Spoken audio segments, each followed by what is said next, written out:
Isang magandang umaga po sa inyong lahat. Nakaka-proud lang na mapagtapos ni nanay at ni tatay ang kanilang apo na si Shane Bipinosa. Ayan po. Ngayon pong araw na to, ayan, naakyat na po siya sa stage at napagtapos na rin po si napagtapos na rin po siya ni tatay at nanay ng kolehiyo or ng management. Ayan po. Diba? Pangarap po ng nanay ko na siya ang umakyat or sumama sa kanyang apo na si Shane Pipinosa. Kaso nasa dialysis center po siya ngayong araw na to.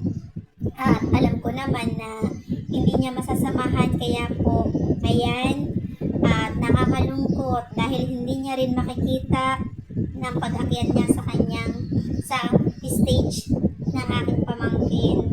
Pero salamat Nay dahil sa iyo ayan magtatapos na po siya ng kolehiyo. Kaya ngayon si tatay muna ang sasama sa kanya. Pagdating mo after dialysis tsaka na lang picture kayo. Pero yung pangarap mo na sumama hanggang college sa kanya hindi na matutupad dahil dahil sa ganyang sitwasyon mo at dahil nasa dialysis center ka ngayon.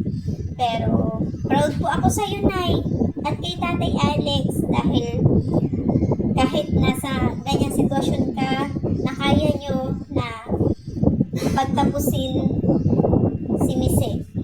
Ayan, kaya proud talaga ako sa iyo, Nay.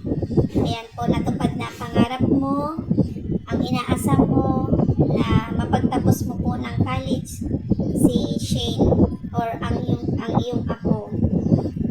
Mula pagkabata, mula pagkapanganak pa lang, nasa iyo na siya. At nakaka-proud po kayong dalawa ni tatay. Salamat po sa inyo, Nay.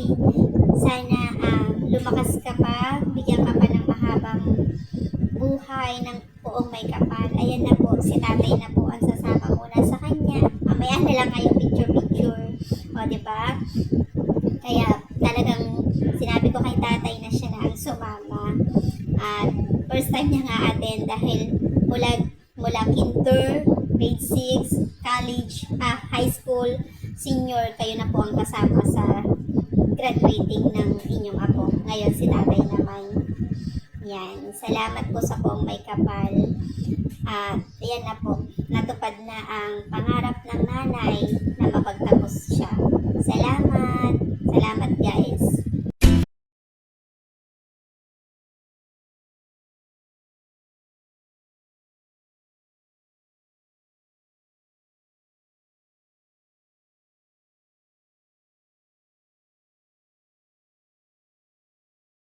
Subscribe, like, and share.